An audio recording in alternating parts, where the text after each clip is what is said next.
Bonjour et bienvenue pour cette vidéo. Aujourd'hui, on va étudier un type de suite qui se retrouve très souvent dans des exercices type bac.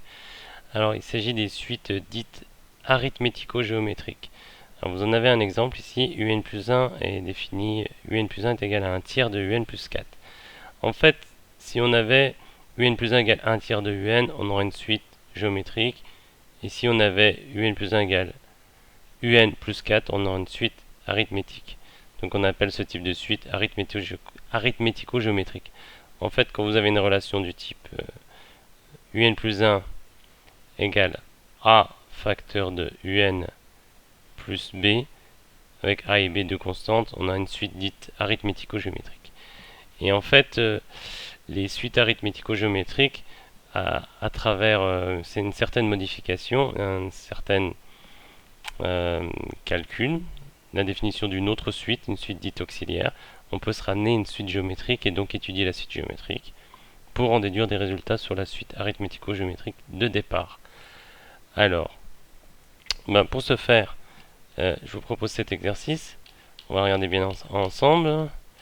Alors, la suite UN est définie par U0 égale 1 pour tout entier n et UN plus 1 égale 1 tiers de UN plus 4.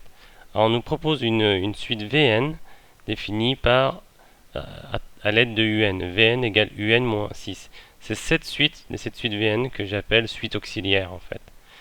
Et cette suite, on nous demande de démontrer qu'elle est géométrique et d'en préciser son premier terme et sa raison. Donc voyons ça tout de suite. Vn plus 1, exprimer Vn plus 1 en fonction de Vn.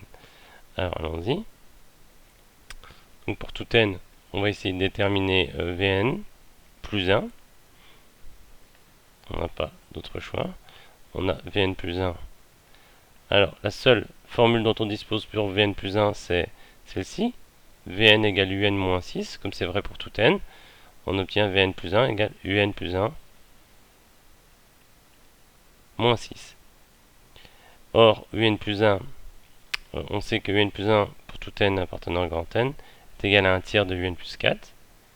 Il nous suffit de remplacer ici un tiers de Un. Voilà, plus 4 et moins 6. Donc on a substitué l'expression de Un par la relation de récurrence qui définit la suite UN.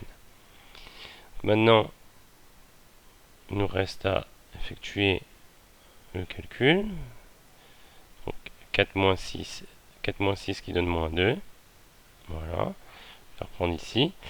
Alors, c'est ici que pour exprimer Vn plus 1 en fonction de Vn, c'est toujours ici.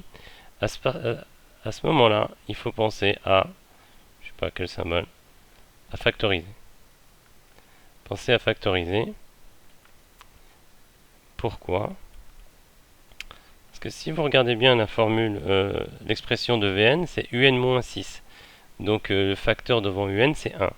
Et ici, on a un tiers devant Un. Donc on va tenter de factoriser pour essayer de retrouver Un. Vn plus 1 est égal à 1 tiers de Un. Voilà. Moins, comme on avait 2 ici, qu'on factorise par un tiers.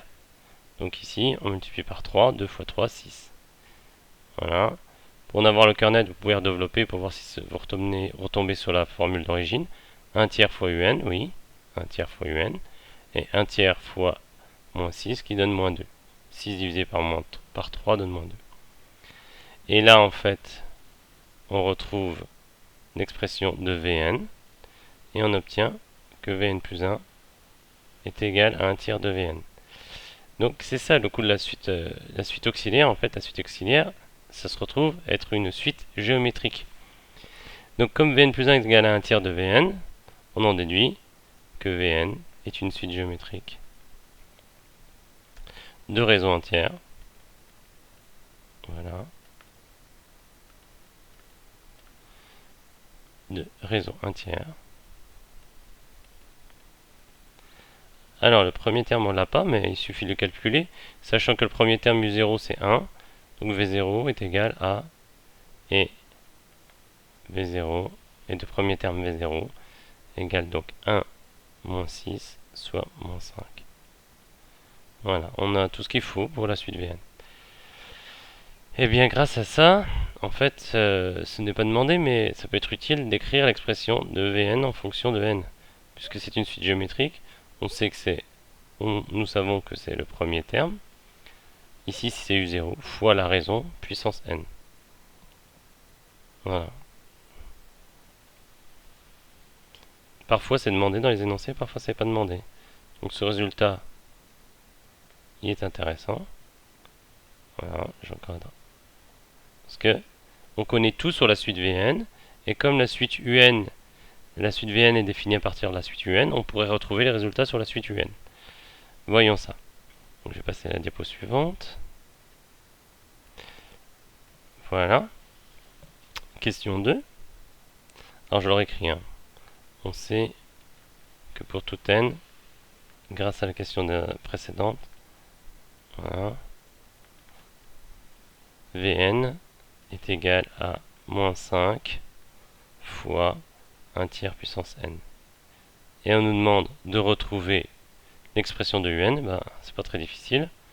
Or, Vn, lui, est égal à Un moins 6. On en déduit simplement donc que Vn plus 6 est égal à Un. D'où, ici, vous avez l'expression de Un, qui sera la suivante. Un égale Vn, j'aurais écrit Vn plus 6. Et Vn, nous avons montré que c'était moins 5 fois 1 tiers puissance n, voilà, plus 6. Voilà, vous avez la formule directe de la suite Un, qui au départ n'est ni une suite arithmétique ni une suite géométrique, c'est une suite arithmético-géométrique.